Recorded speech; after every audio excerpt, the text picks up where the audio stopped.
haddii aad tahay qof naxdin badan ama qof waayeel ah fiidiyogan ku daran yahay fadlan ha fiirsan. sheekadani waxay ku dhacday wiil iyo gabar oo walaal ah.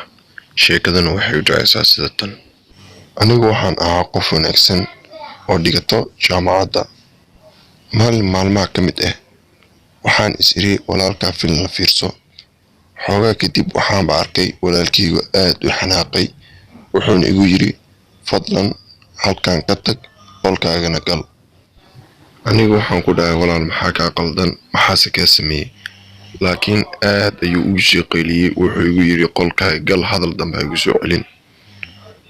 war kastaa u sheeganay ima dhegeysanin. aad ayuu sii xanaaqayay. waxaanba go'aansaday inaan qolkayga soo galo. dhago earphone ayaan iska gashtay, waan iska jiftay.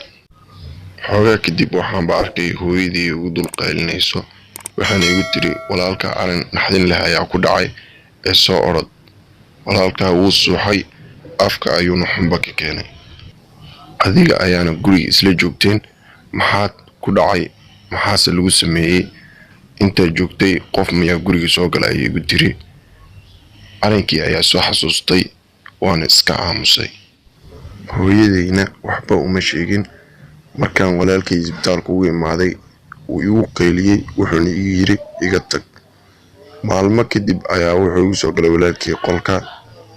wuxuuna i dhahay waxaan doonayaa in aan wax kuu sheego. aniga aad ayaa u naxay, waana ka cabsaday. asigoo dhoola caddeynaya ayuu wuxuu igu yiri abbaayo iga raali noqo, xanaaq ayaa iga keenay waxaasoo dhan. maanta wixii ka dambeeyna ma kugu xanaaqi doono. wuuna iska baxay asigoo dhoola caddeynaya. aniga run ahaantii waa yaabanaa. maalintii ku xigta ayuu albaabka ii soo galay. wuxuuna i yiri ma kuu sheegaa sababtii aan kugu xanaaqay ayaantii iyo xilligaas wixii iga xanaajiyey aan adiga kugu qayliyey? anigu waxaan ku yiri haa ii sheeg. kadib wuxuu igu yiri wax aan nolosheeda maqlin, weligeyna aan rumaysanaynin. wuxuu igu yiri aniga markaa meesha fadhiyey adiga waxaa kugu kor wareegsanayay 3 naagood oo jini ah, aanan adiga arkaynin. aniga keliya ayaa arkayay, adigana waad iska mashquulsaneed. waxaan ka baqay inay adiga ku dilaan. kadib markaan bax adiga ku dhahay, adiga ayay kusoo dabaraaceen. aniga ayaa dhulka garaacay. markaan garaacay ayay aniga ii imaadeen. run ahaantii aniga waxaan iska dhigay qof aan waxba ogeyn. wayna igu dul wareegsadeen.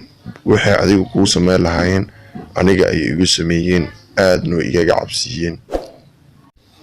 waxaan idhi bal iska celi si aad ula dagaalamto kuwan iska dhici. markaan isku dayay inaan iska celiyo aad ayayba iga sii nixiyeen. anigana naxdin dhalaadeed ayaa dhulka la dhacay. sidaas ayaan u suuxay oo dhibaatadaas igu dhacday. naagihii jinniga mid ka mid ah ayaa carabkeeda canka igaga salaaxday.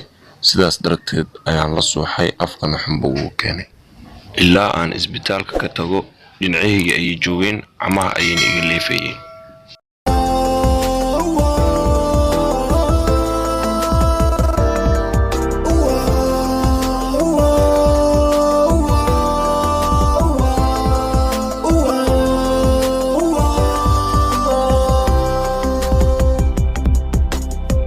내가 포기하고 싶을 때도 난